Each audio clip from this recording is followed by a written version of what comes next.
بسم اللہ الرحمن الرحیم۔ السلام علیکم۔ میں نے اپنی بچیوں کو سپارہ پڑھانے کے لیے قاری صاحب کا انتظام کیا۔ وہ ڈرائنگ روم میں بیٹھ کر میری تینوں بیٹیوں کو پڑھاتے، اور اگر میں کبھی چکر لگاتی تو سختی سے مجھے وہاں آنے کو منع کر دیتے۔ پھر ایک دن میری چھوٹی بیٹی نے روتے ہوئے ایسی بات بتلائی کہ سر پر آسمان گر پڑا۔ قاری صاحب میری جوان بیٹیوں کے ساتھ آج بھی قاری صاحب جب میری بچیوں کو پڑھا کر گئے تو اپنی داڑھی میں ہاتھ پھیرتے ہوئے مسکراتے ہوئے باہر نکلے۔ ان کے چہرے پر ایک الگ قسم کے تاثرات تھے جو میں دیکھ کر گھبرا گئی، پر سمجھ نہیں پائی، اور جب میں اندر ڈرائنگ روم میں اپنی بچیوں کے پاس گئی تو وہ کچھ مجھے سہمی گھبرائی ہوئی لگ رہی تھی۔ میری تینوں بیٹیوں کے چہرے کے رنگ اڑے ہوئے تھے۔ ان میں سے سب سے چھوٹی بیٹی اپنی آنکھوں میں آنسو لیے کانپ رہی تھی۔ میں نے اس کے منہ پر ہاتھ پھیرتے ہوئے کہا، بیٹا کیا ہوا ہے؟ اس سے پہلے وہ کچھ بتاتی بڑی دو بیٹیاں کہنے لگی، نہیں کچھ بھی نہیں ہوا، بس قاری صاحب نے اسے تھوڑا سا ڈانٹ دیا ہے اور اس لیے ڈر گئی ہے، یہ صحیح سے پڑھ نہیں رہی تھی۔ یہ کہتے ہوئے اپنی آنکھوں سے چھوٹی بیٹی کو گھورتے ہوئے اشارہ کیا اور خاموش کرا دیا۔ پر میرے دل میں بھی وہم آ گیا تھا، اور میں نے اپنی چھوٹی بیٹی کو اکیلے میں لے جا کر پوچھنے کی کوشش کی تو اس نے مجھے پہلے تو بتانے سے انکار کر دیا۔ جب میں نے اسے غصے سے ڈانٹا اور زبردستی پوچھا کہ بتلاؤ کیا بات ہے، تو اس نے مجھ سے قاری صاحب کی ایسی بات کی کہ میرے سر پر آسمان ٹوٹ پڑا، کیونکہ قاری صاحب تو میری تینوں بیٹیوں کے ساتھ بہت ہی برے۔ ارے بھائی شناز بیگم، میں نے آج مسجد کے امام صاحب سے کہہ کر تمہاری بچیوں کے لیے قاری صاحب کا انتظام کر دیا ہے۔ امام صاحب کہہ رہے تھے آج 4 بجے قاری صاحب بچیوں کو سپارہ پڑھانے کے لیے گھر تشریف لائیں گے۔ ویسے میں تو اس حق میں نہیں ہوں کہ مولوی کو گھر پر بلا کر سپارہ پڑھوایا جائے، آخر بچیاں جوان ہو رہی ہیں، یہ اچھی بات نہیں ہوتی، اور تمہارے کہنے پر ہی یہ قدم اٹھایا ہے۔ امام صاحب کہہ رہے تھے کہ قاری صاحب بہت ہی شریف آدمی ہیں، اور مجھے بھی ان کی بہت فکر ہو رہی تھی کہ بڑی ہوتی جا رہی ہیں، پر اب تک پڑھنا کچھ نہیں آیا ہے، اور اب لگ کر پڑھ لیں۔ ادھر سے جا کر تو کچھ نہیں پڑھتی تھی اور بس ایسے ہی منہ اٹھا کر واپس آ جاتی۔ اتنے عرصے سے مدرسے میں پڑھنے کے لیے ڈالا ہے، اور یہ ہیں کہ انہیں ابھی تک کچھ پڑھنا ہی نہیں آیا۔ یہ سن کر میں اپنے شوہر سے کہنے لگی، شمسہ کے والد آپ تو ایسے ہی کہہ رہے ہیں کہ جیسے صرف یہ میری ہی بیٹیاں ہیں، آپ کی تو کچھ نہیں لگتی، صرف میری ہی ذمہ داری ہے انہیں پڑھانے کی۔ آپ بھی انہیں کچھ سمجھایا کریں، دل لگا کر پڑھ لیا کریں۔ روزانہ اتنی گرمی میں انہیں مدرسے میں چھوڑنے اور لینے جاتی تھی، پر کیا ہوا، وہیں کی وہیں ہیں، اور انہیں تو بس یہی سوچ رکھا ہے کہ ہمیں مدرسے میں بس سہیلیاں بنانے ہی جانا ہے، اور وہاں پر قاریہ اتنی توجہ بھی نہیں دیتی تھی۔ کوئی 40-50 کی تعداد میں بچیاں مجلس میں موجود ہوتی ہیں تو ان پر کہاں توجہ دی جانی تھی، اور اسی لیے آپ سے کہا کہ گھر کے لیے قاری صاحب لگوا لیں، اور ان کے ابا کہنے لگے بچیاں بچیاں ہی ہوتی ہیں اور ان کی عزت کا خیال رکھنا ہمارا فرض ہے۔ آخرکار میں ان تینوں بچیوں کا باپ ہوں، مجھے تو ان کی بہت ہی فکر ہوتی ہے۔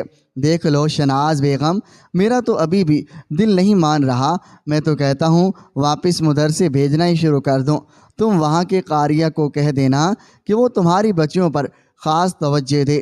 اس پر میں ان کے ابا پر غصہ کرنے لگی۔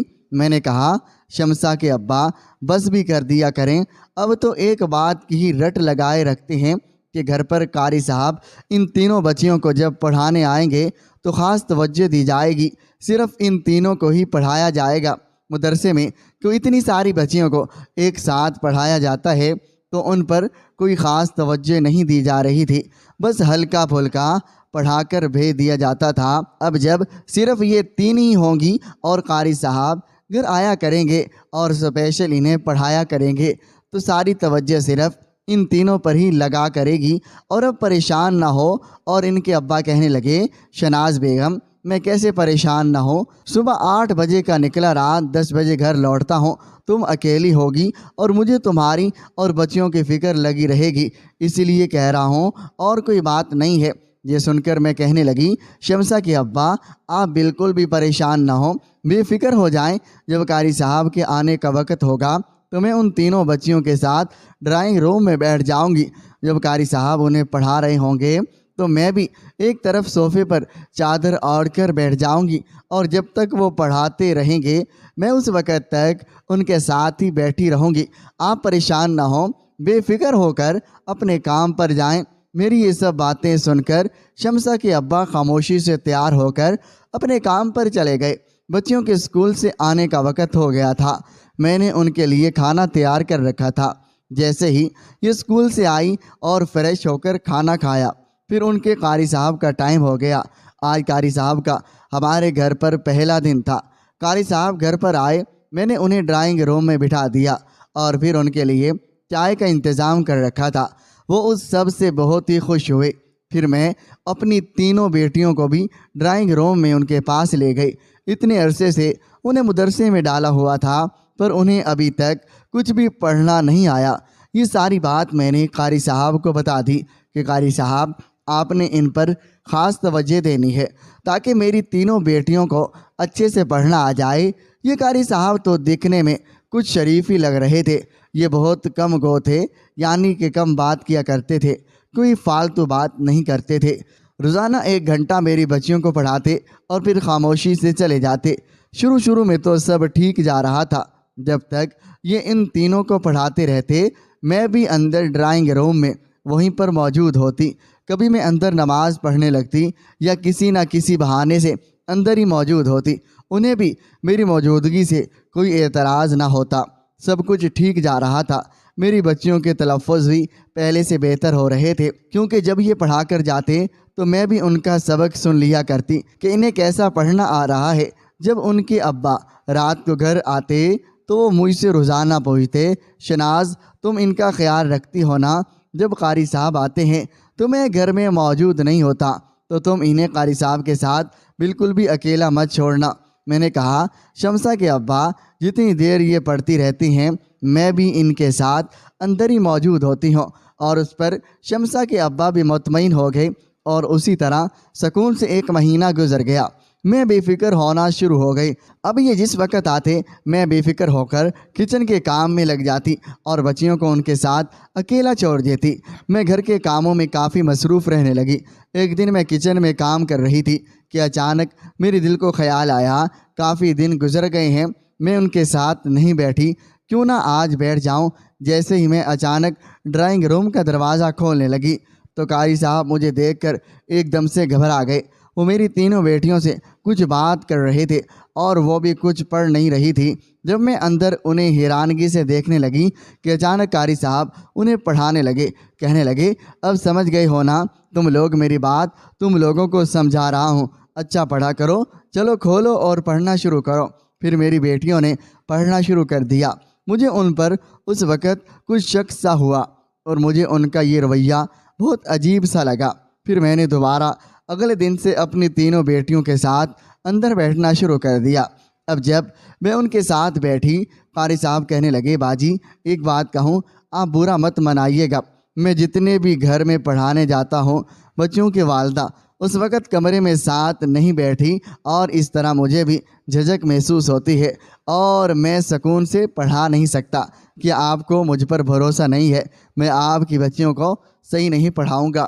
آپ خود ہی بتائیں، 1 مہینہ آپ کی بچیوں نے مجھ سے پڑھا ہے اور ان کے تلفظ پہلے سے کتنا بہتر ہونے لگا ہے، اور اس طرح مجھے بھی برا لگے گا کہ آپ مجھ پر نظر رکھ رہی ہیں کہ جیسے میں کوئی ملازم ہوں، جو آپ مجھ پر نگرانی کرنے روزانہ بیٹھ جاتے ہیں۔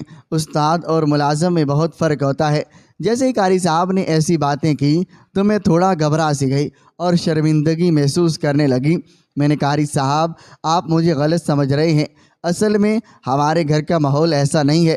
ہمارے گھروں میں قاری صاحب پڑھانے آئیں اور ان کے والد اس چیز کو بے حد ناپسند کرتے ہیں۔ یہ تو میرے ہی اصرار پر مجھے انہیں آپ سے پڑھوانے کی اجازت ملی ہے۔ آپ پرسکون رہیں، تحمل سے بات کریں اور کوئی پریشانی کی بات نہیں ہے۔ اصل میں ویسے بھی میں ہر وقت اپنی بچیوں کے ساتھ ہی رہتی ہوں اور انہیں اکیلا نہیں چھوڑتی۔ قاری صاحب کہنے لگے، باجی آپ کی وہ بات تو بالکل ٹھیک ہے، لیکن اصل بات یہ ہے، آپ یہ بتائیے جب آپ انہیں اسکول بھیجتی ہیں تو کیا آپ اسکول میں ان کے ساتھ جاتی ہیں؟ نہیں نا۔ تو میرے پاس بھی کوئی جواب نہیں تھا، اس پر میں بھی خاموش ہو گئی۔ وہ کہنے لگے، اس طرح بچیوں کو بھی شے ملتی ہے کہ ہماری اماں کے سامنے قاری صاحب ہمیں کچھ نہیں کہیں گے، ہم جیسا مرضی پڑھ رہے ہیں۔ تو آپ سے میری درخواست ہے کہ مہربانی فرما کر جس وقت میں آپ کی بچیوں کو ڈرائنگ روم میں پڑھا رہا ہوں، آپ یہاں مت آیا کریں، مجھے انہیں سکون سے پڑھانے دیا کریں، اور اس طرح میرا اور ان کا دھیان بھی ہٹتا ہے۔ یہ سن کر میں تھوڑا پریشان ہو گئی، اور کیونکہ شمسہ کے ابا نے مجھے خاص طور پر تاکید کی تھی، جب تک قاری صاحب بچیوں کو پڑھاتے رہیں گے اور تم ان کے ساتھ ہی ڈرائنگ روم میں بیٹھی رہنا، کیونکہ میری بیٹیاں جوان ہو رہی ہیں اور مجھے سمجھ نہیں آ رہی تھی کہ میں ان کے ابا سے کیا کہوں۔ اگر میں نے ان سے کہا کہ قاری صاحب نے ایسی درخواست کی ہے تو انہوں نے ایک لمحہ سوچے بغیر ہی قاری صاحب کو ہٹا دینا ہے اور پھر سے ان کے پڑھنے کا مسئلہ بن جائے گا۔ مجھے اس وقت خاموش رہنا ہی ٹھیک لگا، لیکن پھر بھی میں کسی نہ کسی بہانے سے اندر ضرور جاتی، ایک بار چکر لگا لیتی۔ پر ایک چیز مجھے سمجھ نہیں آ رہی تھی کہ جب بھی میں اچانک ڈرائنگ روم میں چکر لگاتی تو قاری صاحب کے چہرے پر غصہ طاری ہو جاتا اور میری بچیاں گھبرائی ہوئی ہوتی۔ ایک دن قاری صاحب نے مجھے کہا، آپ کی بچیاں آج کل پڑھائی میں توجہ کم دے رہی ہیں۔ تو مجھے ان کی یہ بات سن کر اپنی بیٹیوں پر بہت ہی غصہ آیا۔ میں نے قاری صاحب کے سامنے ہی کہہ دیا، آپ جتنا چاہیں انہیں ڈانٹیں، ان پر سختی کریں، اور ان کی پڑھائی بہت ہی اچھی ہونی چاہیے، آپ کو میری طرف سے پوری اجازت ہے۔ اس پر قاری صاحب بہت خوش ہوئے اور میری بیٹیوں کے چہرے پر پریشانی تھی۔ بعد میں تینوں کہنے لگی، اماں آپ نے قاری صاحب کو ایسے کیوں کہا ہے؟ میں نے اس پر اپنی بچیوں کو ہی ڈانٹا اور کہا، پہلے بھی تم لوگوں کو اتنے سالوں سے مدرسے میں ڈالا تھا اور کیا ہوا، تم لوگوں کے تلفظ کبھی بہتر نہیں ہوئے؟ اب اگر کوئی قاری صاحب گھر پر لگوائے ہیں تو بڑی مہربانی ہوگی کچھ پڑھ لو تاکہ میں بھی کچھ چین کا سانس لے سکوں۔ مجھے تم لوگوں کی بہت فکر رہتی ہے۔ دنیا کی پڑھائی کے ساتھ ساتھ دین پڑھنا بھی بہت ضروری ہے۔ دنیا کی پڑھائی تو دنیا میں ہی کام آتی ہے اور دین سیکھنا بہت ضروری ہے، جو کہ آخرت میں وہی کام آنا ہے۔ یہ سن کر میری بچیاں بھی خاموش ہوتی جاتی، اور جس دن سے میں نے ڈرائنگ روم میں بیٹھنا چھوڑ دیا تھا تب سے میری بچیوں کی طبیعت میں کچھ بدلاؤ آنے لگا۔ وہ گھر میں خاموش رہنے لگی اور کم بولتی۔ میں نے پوچھا، بچوں کیا ہوا ہے؟ اور کوئی جواب نہیں دیتی۔ کہتی ہیں، اماں ہمیں نیند آ رہی ہے۔ یہ کہہ کر اپنے کمرے میں جا کر چادر اوڑھ کر آنکھیں بند کر کے لیٹ جاتی اور سونے کی کوشش کرتی، پر سوتی نہیں، بس کروٹ بدلتی رہتی۔ مجھے ان کی فکر ستانے لگی۔ میں نے سوچا، اب اگلے دن جب قاری صاحب پڑھائیں گے تو میں اندر ہی بیٹھوں گی، اور میں اندر جانے کے لیے ہچکچا رہی تھی، اور کیونکہ قاری صاحب نے مجھے اندر آنے سے منع کیا تھا، پر میں پھر بھی اگلے دن ڈرائنگ روم میں بہانے سے چکر لگانے لگی۔ جب میں تیسری بار اندر گئی تو قاری صاحب مجھ پر تھوڑا غصہ ہونے لگے۔ کہنے لگے، آپ جب بار بار اندر آتی ہیں تو ان کی پڑھائی میں خلل آتا ہے، اور جو کہ ہمارے لیے پریشانی کا باعث بنتا ہے۔ اس طرح میں انہیں کیسے پڑھاؤں گا؟ یہ بھی سکون سے نہیں پڑھ پاتی۔ اب انہوں نے مجھے پڑھانے کے دوران سختی سے اندر آنے سے منع کر دیا۔ ان کا یوں سختی سے میرے اندر آنے پر اعتراض کرنا مجھے بالکل بھی اچھا نہیں لگ رہا تھا۔ میرا دل بے چین ہو رہا تھا۔ اگلے 2-3 دن میں ڈرائنگ روم میں نہیں گئی، اور تیسرے دن جب قاری صاحب بچیوں کو پڑھا کر ڈرائنگ روم سے باہر نکل رہے تھے اور داڑھی میں ہاتھ پھیرتے ہوئے مسکراتے ہوئے جا رہے تھے، ان کے چہرے پر کچھ عجیب سی مسکراہٹ تھی، اور اس دن مجھے ان کی آنکھوں میں کچھ وحشت سی محسوس نظر آ رہی تھی، اور میرا دل بہت ہی گھبرا گیا۔ جیسے ہی میں اندر ڈرائنگ روم میں گئی، میری سب سے چھوٹی بیٹی اپنی آنکھوں میں آنسو لیے رو رہی تھی۔ میں نے پریشان ہو کر اس کے چہرے پر ہاتھ پھیرتے ہوئے پیار سے پوچھا، کیا ہوا ہے بیٹا، بتلاؤ، رو کیوں رہی ہو؟ آخر کیا ہوا ہے؟ اور وہ خاموش رہی۔ میں نے اپنی آواز بلند کرتے ہوئے غصے سے کہا، مجھے کوئی بتلائے گا کہ ہوا کیا ہے؟ میری چھوٹی بیٹی فاخرہ مجھے کچھ بتانے ہی لگی تھی کہ اچانک سے میری دونوں بڑی بیٹیاں آمنہ اور شمسہ نے کہنا شروع کر دیا، نہیں نہیں اماں، کچھ نہیں ہوا، بس تھوڑی پریشان ہو رہی ہے۔ قاری صاحب نے آج اسے ڈانٹا ہے اور اسے اپنا سبق صحیح سے یاد نہیں ہو رہا تھا، بس اور کوئی بات نہیں ہے۔ اور میرے دل میں بھی وہم آ گیا تھا کہ کوئی نہ کوئی ایسی بات ضرور ہوگی جو میری بیٹیاں مجھ سے چھپا رہی ہیں، اور میں بھی ان کی ماں ہوں، پتہ لگا کر ہی رہوں گی۔ تو تیسری بیٹی فاخرہ کو میں اپنے کمرے میں لے گئی اور اپنے پاس بٹھا کر پوچھا کہ بیٹا بتلاؤ کیا ہوا ہے۔ میں اس سے بھی بات کر ہی رہی تھی کہ اچانک سے باہر کا دروازہ کھٹکنے لگا۔ میں اٹھ کر دروازہ کھولا اور شمسہ کے ابا آ گئے اور کہنے لگے، شناز بیگم، آج تو بہت ہی تھک گیا ہوں، جلدی سے کچھ کھانے کے لیے لے آؤ، اور آج تو اتنا تھک گیا ہوں بس نیند سے بری حالت ہے، بس اب تم جلدی سے کھانا دے دو تاکہ کھانا کھا کر سو جاؤ۔ میں اس پریشانی کے عالم میں جلدی سے شمسہ کے ابا کے لیے کھانے کی پلیٹ بنانے لگی۔ ساتھ ہی میرے ذہن میں الٹے الٹے خیالات آ رہے تھے، میرے ہاتھ کانپ رہے تھے، کیونکہ میرے پوچھنے پر فاخرہ بہت گھبرائی ہوئی تھی، اور جیسے ہی ان کے ابا کے لیے میں دروازہ کھولنے گئی، فاخرہ بھاگ گئی۔ یہی سوچ ہے کہ میرا دماغ گھوم رہا تھا۔ میں نے جلدی سے شمسہ کے ابا کو کھانا دیا اور کمرے سے جانے لگی۔ شمسہ کے ابا نے پیچھے سے آواز دیتے ہوئے کہا، کیا ہوا ہے شناز بیگم، میرے پاس بیٹھو، آج تو تم کھانے کے ساتھ میرے لیے پانی کا گلاس تک نہیں لائی، اور کیا ہو گیا ہے تمہیں؟ میں نہ چاہتے ہوئے بھی شمسہ کے ابا کے پاس جا کر بیٹھ گئی، کیونکہ میرے دل میں ہلچل مچی ہوئی تھی، بس جلدی سے فاخرہ سے پوچھوں۔ پھر شمسہ کے ابا مجھ سے کہنے لگے، ارے شناز بیگم، کن سوچوں میں گم ہو، پانی تو لا دو۔ پھر ایسے ہی بیٹھ گئی، اور یہ سنتے ہی میں بھی پھر ایک دم سے کھڑی ہوئی اور ان کو پانی کا گلاس دے کر میں دوبارہ سے اپنی بیٹیوں کے کمرے جانے لگی۔ تو شمسہ کے ابا نے میرا ہاتھ پکڑ کر اپنے پاس بٹھا لیا اور میری آنکھوں میں دیکھ کر کہنے لگے، شناز بیگم، مجھے سچ سچ بتاؤ، کوئی پریشانی ہے؟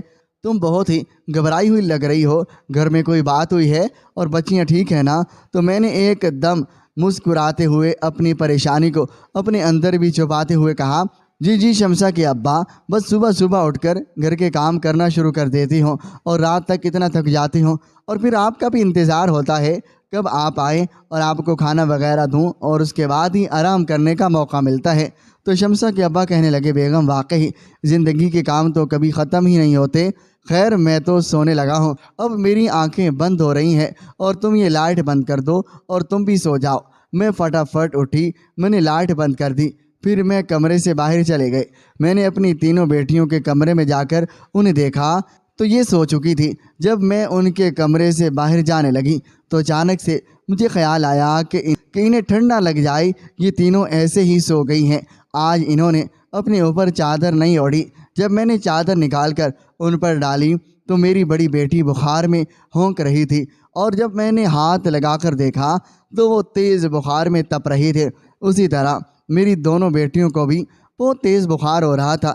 یہ بات مجھے کچھ ہضم نہیں ہو رہی تھی، ایسے کیسے ہو سکتا ہے تینوں کو ایک ساتھ ہی بخار چڑھ جائے؟ اور پھر میں پوری رات ہی بے چین رہی۔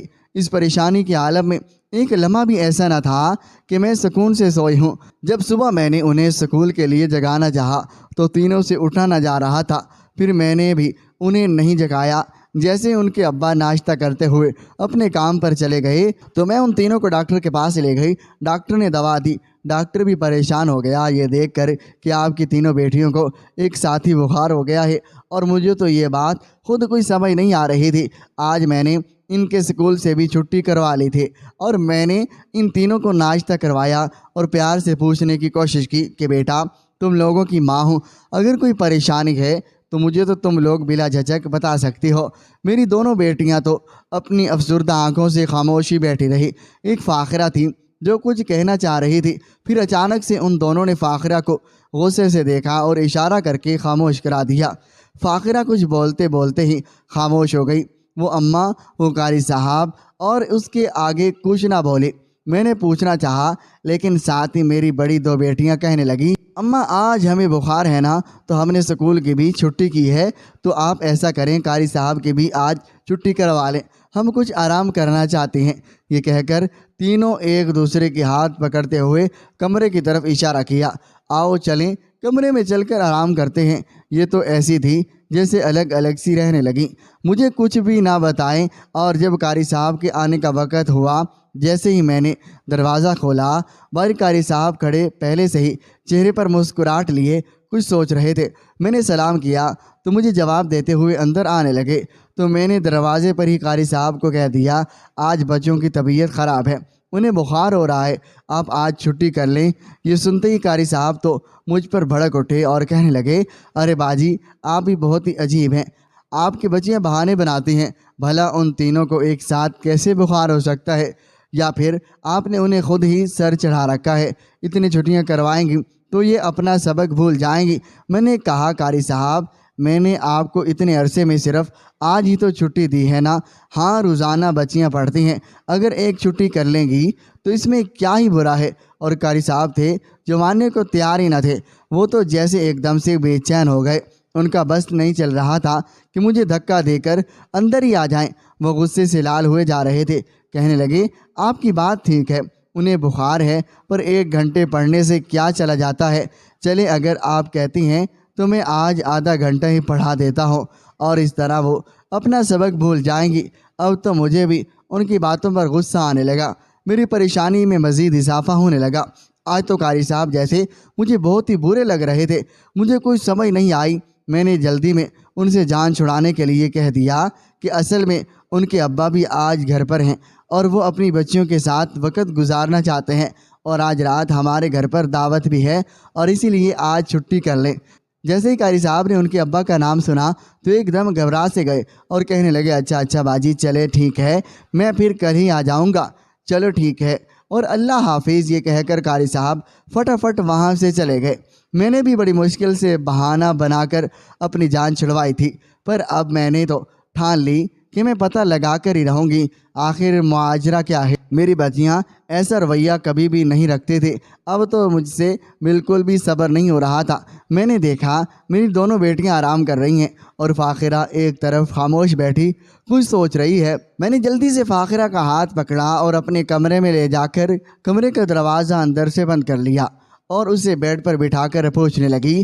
اس کے سر پر ہاتھ رکھ کر بڑی پیار سے میں نے پوچھا، فاخرہ بیٹا مجھے بتلاؤ، قاری صاحب نے تم لوگوں کے ساتھ کوئی بدتمیزی کی ہے یا کوئی بھی بات ہے تم مجھ سے چھپا رہی ہو؟